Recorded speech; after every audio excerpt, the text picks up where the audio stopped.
Hi, this is Tim Jones. I'm the composer for Chuck, and you're listening to Chuck versus the Podcast. Hi, my name is Graham Jones, but you can call me Gray. This is my show. It's about Chuck. It's filled with interviews, the latest news, crazy co-hosts, and spoilers that'll make your day. Oh, wait, I need to go back. I host these TV nights. They used to be pretty boring, but everything changed when I found NBC's new show, Chuck. Pretty soon, my TV night got pretty crowded. Guys I didn't even know were showing up the door. Big, important guys. Really scary, nasty, get killed for hosting them guys. Next thing I know, these super episodes are downloaded into my brain, which means every moment of my life, I'm thinking about Chuck. ChuckTV.net sent their top people to protect me. That's Mel and Liz. They're pretty zany. They co-host with me now as a cover. So now I must welcome you to Chuck versus the Podcast, the first and only podcast for NBC's Chuck. This is Gray. This is Mel. And Liz. And all three of us are back this week to cover episode 3 and 4 of Chuck.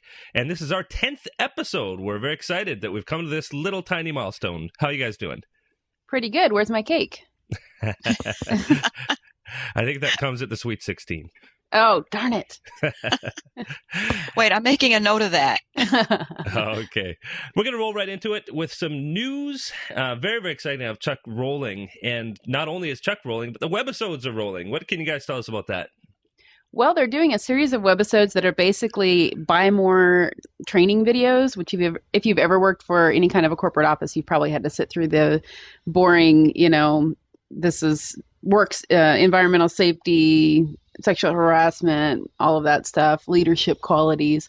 But these are the same type of video, but with a buy more slant. So definitely check them out. I guarantee you're not going to see anything like this where you work.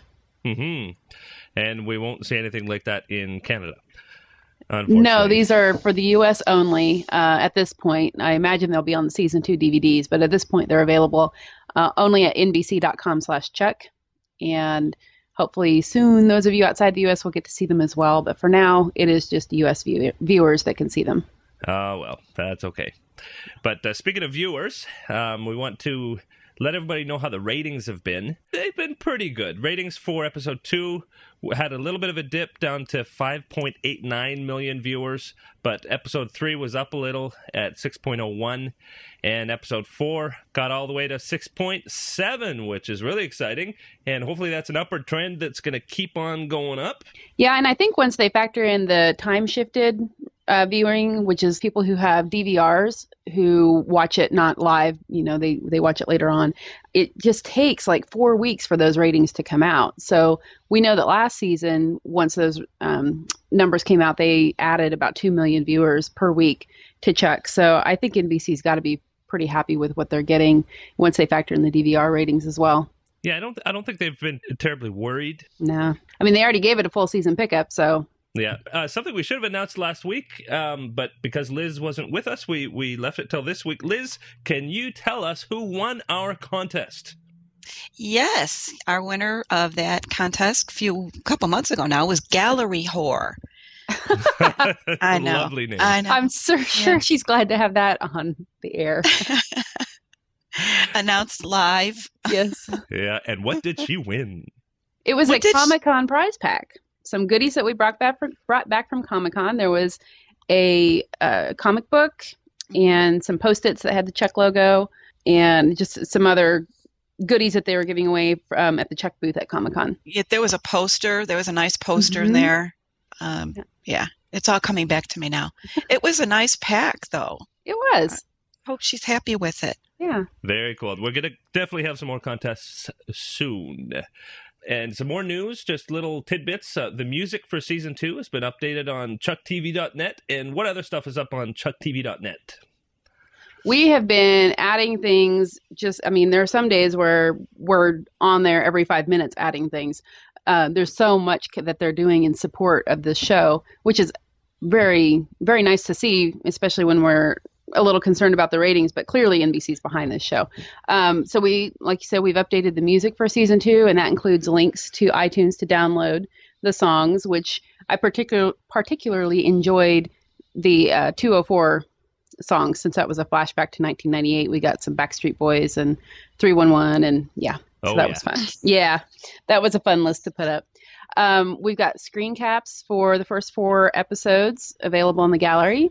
And we've also just added the first batch of photos from the Jill trilogy, episode 206, which will be airing. This next episode is 205, and so the Jill trilogy starts on November 3rd. Can anybody say sweeps? Sweeps! Oh, yes. Oh, yeah.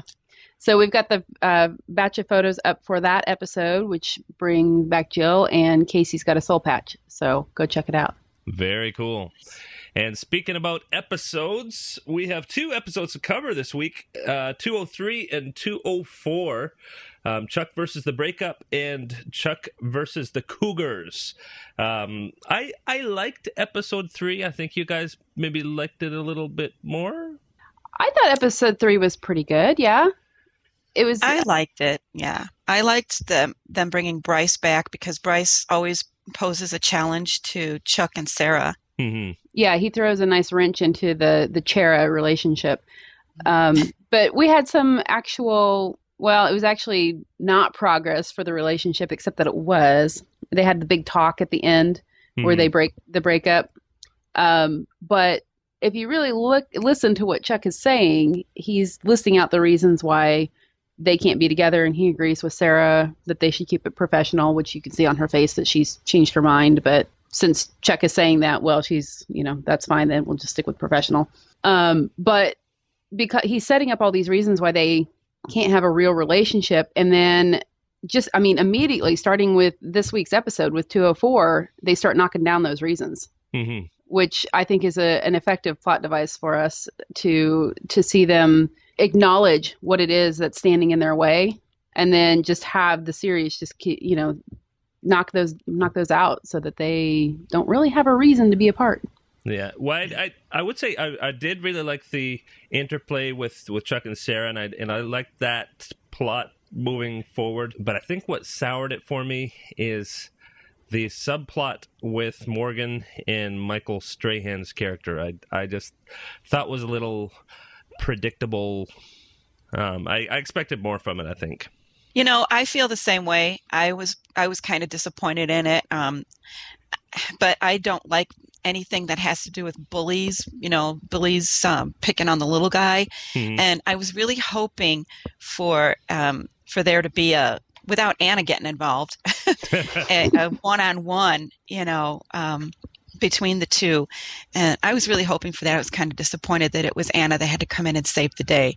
So I don't know if that's really in character for the two of them, but I don't know. I was kind of just a little bit disappointed. Yeah. Now, see, I loved that Anna came in and saved the day, and that Casey was clearly he was so gleeful to see her. I mean, he's immediately on the phone saying, "I've got a potential recruit," and Chuck's like, "No!" Yeah, that was funny. That was hilarious, and it was completely in character for Casey to be just delighted to have discovered this, unknown potential, and immediately want to take advantage of it. Yeah, I mean that was the only thing that kind of redeemed it for me.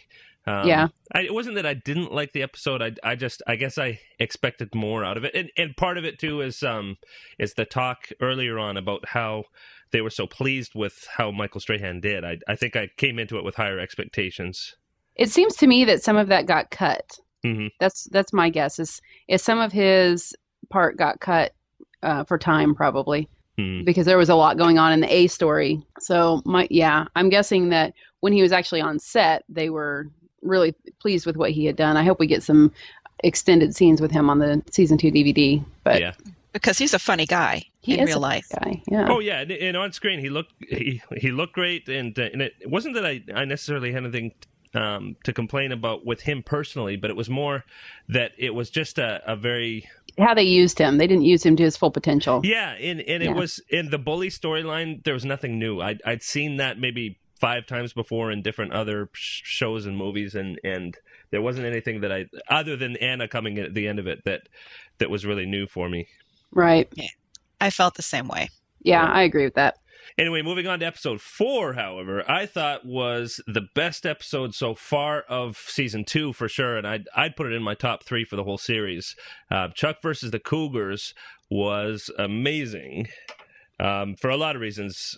The backstory and Sarah's character, the whole high school reunion. I don't know, maybe it's just me. I love high school reunion stuff. What did you guys think? Oh, I'm a sucker for a high school reunion flashback scenario. So I really enjoyed this one. You know, Nicole Richie surprised me. I'm not a fan, and I wasn't really looking forward to this, but she really surprised me. She really brought it in this episode, and she was tough. She kicked some butt. She was, man. Yeah. You know, all that hoopla about the shower fight scene. Yeah. And it was, you know, in my mind, what they did was they took like that kind of Maxim fantasy girl fight in the shower and completely upended it. That was probably the most brutal fight scene we have seen on Chuck. Yeah. Yeah. Which I just love that they did that. Yeah. But they're like, yeah, you know, two girls fighting in the shower. Not what you think it is.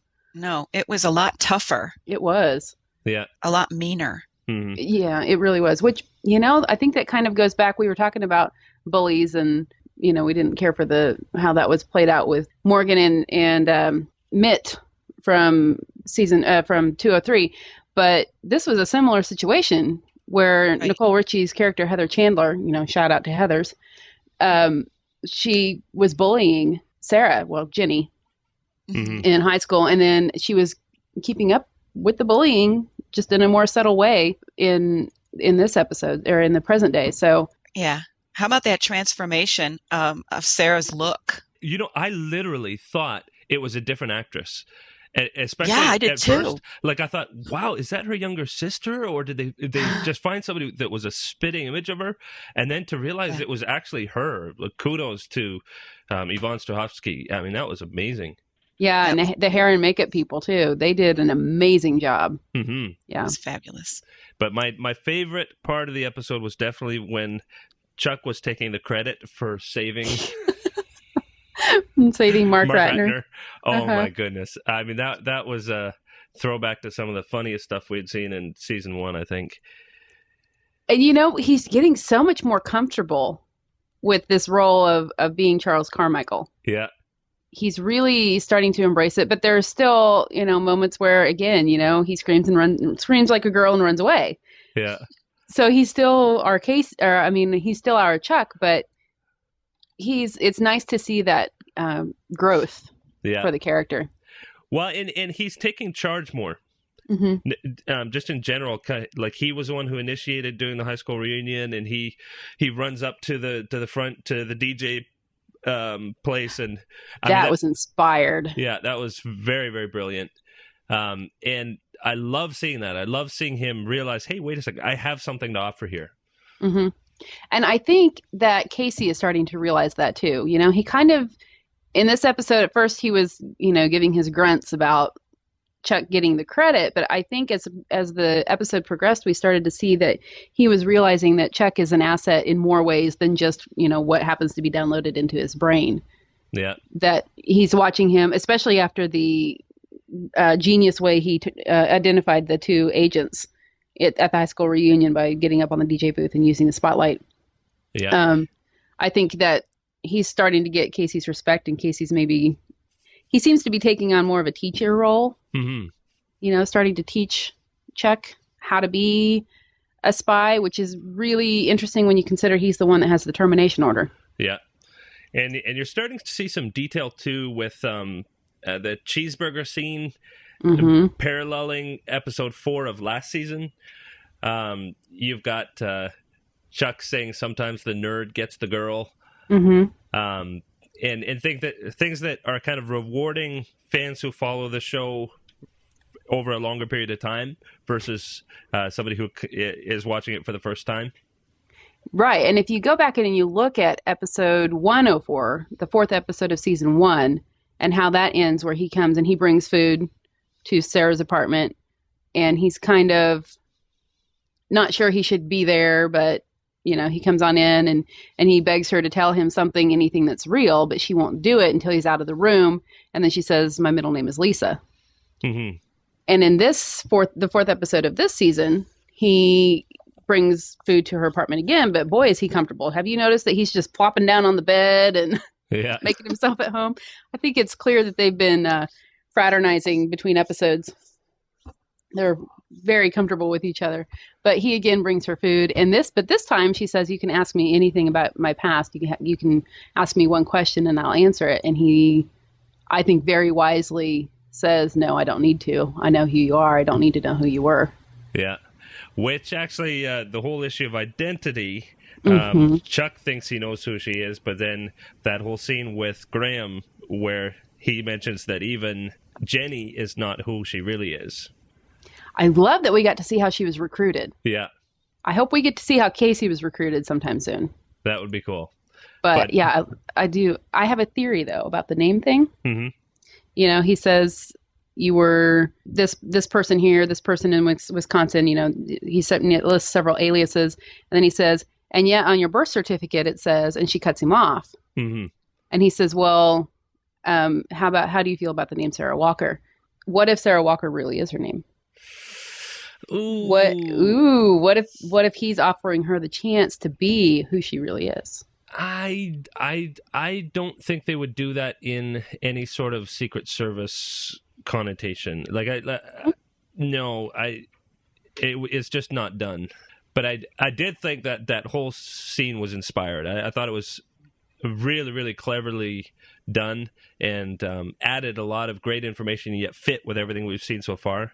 Yeah, I think so. And I think we are hopefully going to see Graham in more flashbacks, since, of course, he was blown up in the season premiere. Blowed up real good. Yep.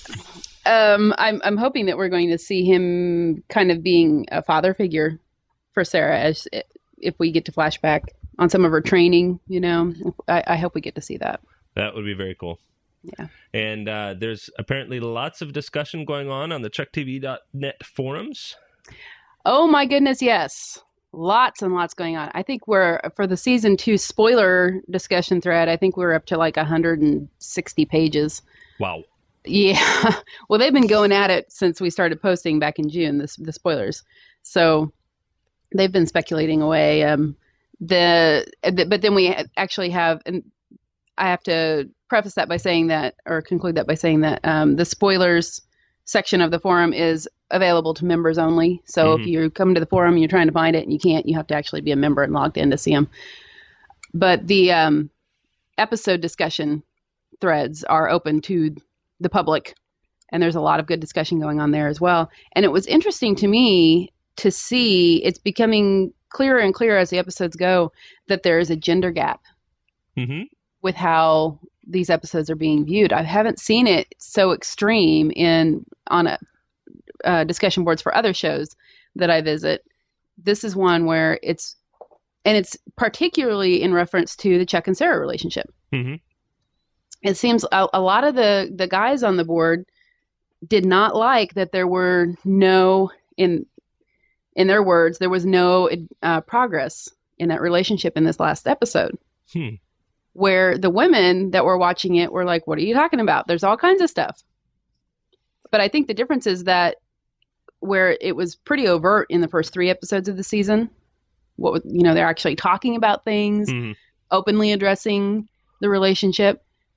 As Schwartz and Vadak said, they were owning the romance right out of the gate. Yeah. Which they did. Well, in this episode, in Chuck versus the Cougars, it was a lot more subtle.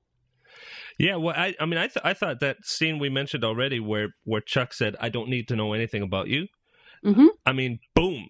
That, to me, was a huge jump in their relationship. Same here. It showed a giant leap in maturity. Yeah. For Chuck. And it was a huge leap of faith for Sarah to even offer him the chance to ask her a question. And I have to believe that she would have answered it honestly. Yeah. At this point. So Sarah's got some major trust issues, and it seems like I think some of the men on the forum are thinking that she should be over it by now, that Chuck's proven himself. And I can agree with that to an extent, but I think that they are underestimating how wounded she is from what's happened to her in the past. As we've seen now, she was tormented in high school. Whether or not that was her real name, what happened to her was real. Yeah. For that character. And, her dad being who he was, which we find out more later on. So that would be in the spoiler section. but having him be arrested while she's in high school. Bryce's betrayal still. We saw she was finally getting some closure on that in the third episode. So these kinds of things, they stick with the girl. So well, and the fact that she can lose her job / whole career if she messes up. Sure, that's and if her job is who she is, then that's a pretty big issue when it comes to having this relationship. Who's she going to choose? Yeah. So. And in breaking news and very exciting news for this geek, we've just been told that Dominic Monaghan is going to guest star in Chuck this season. He'll be in the 3D episode, which is episode 13. That's rumored to be airing the Monday after the Super Bowl on NBC. It's Chuck versus the Third Dimension. So, yeah, Dominic Monaghan. How cool is that? From Lost? Yeah. From Lord of the Rings to Lost to Chuck. Yeah, that is so freaking cool. I'm so excited. The Lord of the Rings geek in me is going mad over this. Yeah. Yeah. Me too. I'm very excited. Speaking of Lost, he is playing another rock star when he gets to Chuck. He's playing a free-spirited British rock star targeted for death by a shadowy group of evildoers. Dun, dun, dun. Dun, dun, dun. Ooh. But Schwartz says that this is a very, very different kind of character from Charlie. He says he's going to make an in-store appearance at the Buy More, and he ends up getting entangled in one of Chuck's spy games. And he's a lunatic in the best sense of the word, and there's no heroin addiction. Referring to the Charlie character. So. Well, I never watched Lost, but I've seen Dominic, of course, Lord of the Rings, but I saw him before that in a British mystery series, Hetty Wainthrope Mysteries. Uh-huh. Yes, that's where I first saw him, and I knew he was destined for greatness. So him being on Chuck is no surprise, but it's going to be a lot of fun. It's nice to welcome him back to television. Exactly. So so that episode is going to air on February 2nd, which is the Monday after NBC. And apparently NBC is airing some part of the game in 3D also. I'm not really sure how that's supposed to work, but that's why this episode of Chuck is kind of piggybacking off of that. So it should be interesting at the very least. So check out Dominic Monaghan on Chuck on February 2nd. And we have a full interview with him from Osceola from EW. We had that posted at chucktv.net that you can read, why he decided to come back to TV after Charlie was killed so tragically on Lost, and kind of what he's been doing since then. So anyway, he sounds really excited. We'll see if there's going to be a kind of a nod to his character on Lost when he's on this episode, huh? Yeah, that would be interesting if he suddenly, if they give him a line where he has to say, "You all, everybody." Yeah. So, that would be funny. It would be. So, yes, and Osceola does say in his interview that there's another potential Lost tie-in, but that is revealed in the print issue of Entertainment Weekly, which is on sale Friday, October 24th. Yes, October 24th. It'll be on sale. So anyway, so there we go. Big casting news for this week's podcast. Anyway, we got to move along because we got a lot more stuff to cover. I'm going to roll right into listener emails. We got to have a whole bunch this week. First, we're going to start out with another email from Tina K. from Baltimore. Liz, why don't you read that one? Okay, well, Tina says, haha, I guess the truth must come out now. She says, I guess I wasn't originally into the show because my dad was the one that wanted to watch it, and we don't share the same television likes. My husband and I are the same way. I thought it was going to be a sci-fi, and I don't like sci-fi stuff. One day, it was about an hour before my dentist appointment, and it was on my TiVo, so I watched it. I became addicted and watched Chuck versus the helicopter, Chuck versus the tango, and Chuck versus the Wookiee all in one day. I fell in love with all of the characters except Bryce. I'll throw Bryce a bone. So ever since that one fateful day, I've become addicted to the show. Thank you so much for including my letter on the show. I was in complete shock and extremely happy. I personally think the new season is awesome. I've missed the group invading my television every Monday. It's so exciting that they're back and better than ever. Also, thanks for watching my video. I was wondering if you knew, is there a Chuck soundtrack in the future? I personally love all of the songs. And she says it's only 4 hours and 9 minutes before a new Chuck comes on. Obviously, she was... I think we've got a convert here. I think so. She's pretty enthusiastic. But yeah, that'd be cool to have a Chuck soundtrack. Yeah. Well, I addressed that briefly in another podcast. I had posed that question to Tim Jones, and he didn't think that was going to happen. And actually, to answer another person's question about the Chuck score being released, or the sort of the background music being released, at least during season 1, Tim thought that wasn't going to happen, but who knows? All of this stuff is tied to ratings. If the ratings go really high, they say, hey, we can capitalize and get some money. So get more people to watch Chuck. There you go. You want a soundtrack? Bring up the viewership. Yeah, absolutely. Yeah.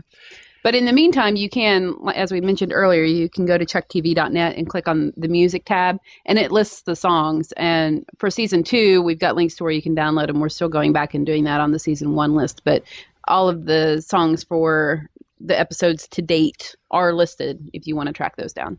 Cool, man. Very user-friendly. Yes, we try. Yeah. Okay, next up we hear from Sydney. She says, hi there, it's Sydney. Just wanted to comment on the episode that was on recently, Chuck versus the Breakup. It was an amazing episode. Not as good as Chuck versus the Seduction. I have seen that about 10 times already. I guess she's a fan. I love it so much, but the ending sucked. And I don't mean this in it wasn't a good kind of way. I mean it as a SOB kind of way. I realize that they have to not let Chuck and Sarah be together because they want to keep the audience watching and so forth. But so this is for your podcast, if I forgot to mention. I love that podcast. I've seen everyone, and I watched the enhanced one on my iPod. I guess watched now because it was stolen. I was just wondering what yours, Liz, and Gray's opinions were on the matter. We kind of commented on that episode already. Not too sure if you're still doing the whole "you're pretty" thing, but you are pretty, and Liz and Gray is men pretty. Talk to you later, Sydney. We will always do the "you're pretty" thing. That's right. We'll always accept that. That's right. Yeah. I have to mention that I'm getting these emails are coming in from Sydney literally minutes after the episode airs. Yeah. I mean, not even an hour later, we get that. So we have another one from her later on about Chuck versus the Cougars. Yeah. Too. So, hey, Sydney, come join us on the message board on the chucktv.net forum. And, you can get faster feedback, but, keep writing into the podcast too. Yeah. No, sorry. I got to say, I'm just guessing that Sydney is female because I know female Sydneys. But if Sydney, you're a guy, sorry about that. Yeah. Whoops. Whoops. Anyway, moving right along to Liz, why don't you read Papi from England's message? Okay. Hi, everyone. My name is Papi, and I live in England. Yay for England. Yay. Woohoo. Like you guys, I'm a huge fan of Chuck. I have all of season 1 on my iPod. I love rewatching them. So do I. And I also have the DVD box sets, which came out in August over here. By the way, just saying, I also love your podcast. It was the first one I had ever listened to, and I thought it was awesome. I really enjoyed listening to the interview with Tim Jones and was wondering if there was any chance of getting his work on iTunes. Do you know if they have it anywhere? I love the music that was playing at the end of Chuck versus the Wookiee. Thanks a bundle for being so awesome. Liz is pretty. Papi from England. Thank you, Papi. Thanks, Papi. And I did mention to Papi in an email. I'm going to pose that question to Tim Jones again because who knows, things may have changed there. But anyway, we hear again from Lou. Mel, do you want to read that one? I will. And just to note that Lou is old Darth on the chucktv.net forums for those people on the forums that are listening, because I know they are because they comment about it over there. He says, hey, podcast crew, hope all is well. It's Lou from Ajax, Ontario again. Well, Chuck versus the Breakup has played and as expected generated a lot of discussion on the forums. I loved how the talk between Chuck and Sarah was done. It left a lot of things open to interpretation. Interested to hear your thoughts on it. Keep up the great work. Cheers, Lou. So we did discuss that earlier in this podcast, our impressions of what happened with the talk, but it's major. And I think the impact of that one scene is evident in the fact that we are calling it the talk in all capital letters. When we refer to it on the forum, it's capital T, capital A, capital L, capital K. The talk. Yeah, well, they're definitely pivotal moments in the episodes. Mm-hmm. And we hear, obviously, again from Sydney, because this is covering 2 episodes, so this is, I guess, his or her. I'm guessing it's a her. I'm reading this as her. Man, you can tell how obsessed I am with Chuck if I'm writing to you guys about it 45 minutes after it aired. I need a hobby, a non-Chuck hobby, that is. I mean, No, you don't. Chuck hobbies are fine. That's okay. And I guess we all are self-confessed Chuck hobbyists. Yes. I absolutely love this episode of Chuck, although the kiss from episode 2 still gives me butterflies. That's why I think Sydney's a woman. This definitely has to be my favorite Chuck episode of this season. The ending really shows us how much Chuck loves Sarah and how much she loves him back. What do y'all think about it? Do you find the fact that Sarah kicked the old jocks behind well-deserved? Because personally, I was waiting for either her, Casey, or Chuck to do it ever since they first showed him in her flashback. And the fact that every time Casey would come in and beat up the bad guys, Chuck got all the thank you was absolutely hysterical. Let me know, please. Sydney again.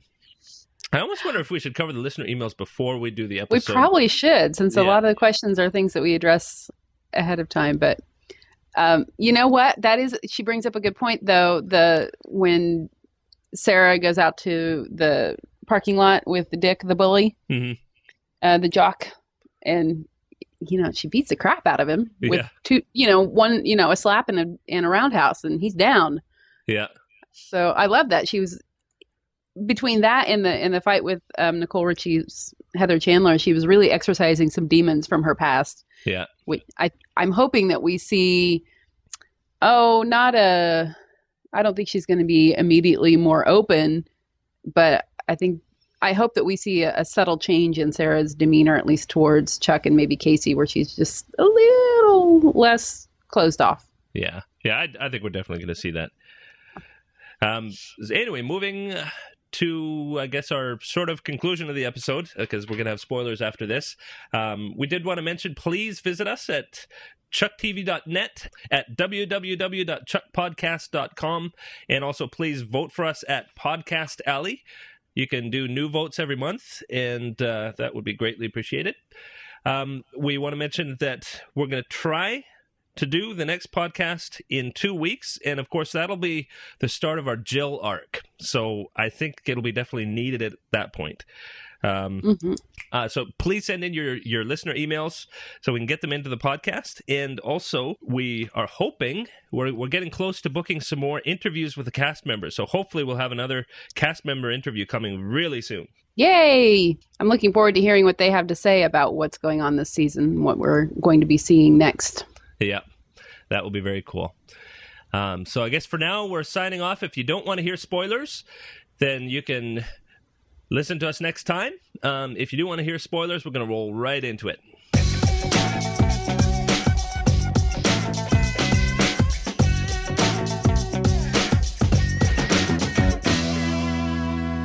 Spoiler time! Spoilers! So we're going to start with a sort of moderate spoiler, which is the official synopsis of episode 5, Chuck versus Tom Sawyer. Mel, would you like to take that one? I would, although I think it's more relevant to you since it involves a Canadian band. Life in espionage takes its toll on Chuck, and everyone is taking notice. Chuck tries to explain his unusual behavior to Ellie and to the quirky buy more efficiency expert, Emmett Milbarge, who is guest star Tony Hale from Arrested Development.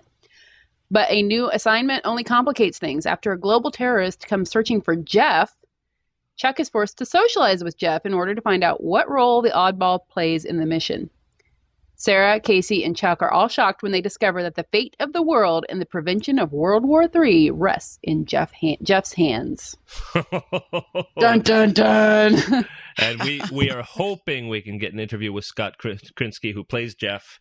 By then, he's already expressed an interest, and we're just trying to book it. So hopefully we can get that. And you can see photos of that episode playing now on the Enhanced podcast, but also we have all of them in the chucktv.net gallery, and there's some pretty, it involves Jeff, so there's some pretty good ones. Mm-hmm. And Liz, do you want to take the episode description for number 6? Sure. That's called Chuck versus the X. And I think a lot of people have been anticipating this episode. Absence makes the heart grow fonder. Jordana Brewster and Tony Hale guest star. And Chuck runs into his ex-girlfriend Jill while on a nerd herd call. In an attempt to save face, he lies to the girl who broke his heart and tells her that he is more successful than he really is. Uh-oh. When Chuck, yeah, that sounds familiar. Didn't he do this before? I think so. When Chuck flashes on Jill's boss, a research scientist who may have developed a deadly bioweapon, he, Sarah, and Casey must find out if Jill is involved. Meanwhile, at the Buy More, Big Mike nearly chokes to death, which leads company efficiency expert Emmett to implement a mandatory CPR course taught by Captain Awesome. Oh, my goodness. Awesome at the Buy More. That's going to be cool. Should be. And I believe we have pictures. We have pictures Yes. from this episode in our gallery as well at chucktv.net. So We just added those, and there's some that are going to be making Sarah pretty jealous. Yeah. Oh, yeah. I think it's not going to be a surprise to anyone that the Jill arc is one of the most highly anticipated few episodes. So I think the next few coming into the November sweeps are going to be really, really cool. You know, this show is just firing on all cylinders this season. Every week I'm like, man, that was like the best one yet. And then the next week comes and, oh my gosh, that was the best one. Yeah, and I think that trend is definitely going to continue, at least from what we've seen so far. I agree. But moving way ahead to, Yes. I can't believe we even have spoilers for episode 11 and 12. Episode 11, we don't even have a title yet, but this is the Christmas episode, and I love Christmas episodes. Of course, it's not going to be a time of good cheer for our friends. It's Christmas Eve, and a gunman is holding the Buy More employees, plus Sarah, Ellie, and Awesome, hostage. Casey is injured and reluctantly allows himself to be one of the first hostages traded by Ned, the gunman, who just wants to go home to his family. Awesome draws on his football background to come up with a play to take out Ned, but Chuck knows how dangerous a scared man with a gun can be and begs Awesome to not be awesome. As the negotiations continue, however, Chuck suddenly realizes that all is not what it seems. Someone here is Fulcrum, and they've figured out that something or someone in the Buy More is under government protection. Now Chuck has to decide whether to risk the lives of his friends and loved ones to keep the intersect secure, or give Fulcrum what they want. Meanwhile, Morgan needs to make a bold statement to win back Anna's affections, and Chuck gives Sarah a very special gift, which makes her see just how much he cares about her. Ooh, I can't wait for that. This is the Christmas cliffhanger, I think. Yeah. I think this is there's a pretty big thing that happens at the end of this episode that's not included in these spoilers because I think Schwartz and Fadek might come to my house and kidnap me. But it's ending on a cliffhanger, and I think that we will then go on our winter hiatus and then come back at the end of January is what I'm guessing. Mm-hmm. So, and I also should note that after I had put up this outline for us for the podcast today, the rumored title for this episode came out. It's rumored to be Chuck versus Santa Claus. Cool. And Mel, do you want to wrap us up with episode 12? Yes, episode 12, which again is probably going to air at the end of January, is called Chuck versus the Best Friend. We flash back to 1992, and 12-year-old Morgan is running from a bully, a female bully. She takes him down and is prepared to get even with him for spying on her when 12-year-old Chuck appears. Adorable and heroic even in middle school, Chuck has Morgan's back. Young Morgan laments his girlfriendless state to young Chuck, but his friend predicts that one day they'll have girlfriends. Morgan suspects growing a beard will land the ladies. Back to the present day, and Morgan is again lamenting his girlfriendless status, this time pining over Anna. Unfortunately for Anna, her new boyfriend, Jason, is mixed up with the Triad, a gang of Chinese bad guys. Chuck ends up undercover with Sarah at Jason's car showroom, along with Anna, trying to figure out Jason's connection to the Triad. Morgan, still 12 years old in some ways, is caught by the Triad when he tags along to spy on Anna. In order to save Morgan's life, Chuck convinces the Triad that Morgan isn't a spy. He's a loser, stalking Anna. A devastated Morgan, not knowing how close he came to death, feels betrayed by his best friend. Chuck doesn't have time to fix it, though, because the Triad is targeting an ambassador, and Team Chuck has to save the day. Meanwhile, Jeff and Lester's friendship is undergoing a strain as well. Interesting. Am I just reading this weird, or Chuck and Sarah undercover with Anna? She's not in on it. She doesn't realize that they are undercover. Okay. So they end up at the showroom undercover, and Anna is there. Oh, I see. Okay. Yes. And Anna's showing off her new boyfriend, and she still thinks that Chuck and Sarah are a couple. So there's a double date thing going on, and yeah. Oh, okay. Yeah. Well, oh my goodness. Can't wait to see all these upcoming episodes. They're going to be good. Yep. So we're going to sign off for this week. Thanks for listening, and we hope you come back soon. It's going to be near the end of October when this comes out, so you can get your October vote in, and then a couple days later get your November vote in at Podcast Alley. All right. We'll see you next time, and I just want to give a shout out to Vern and the guys. Bye, kids. See you next time.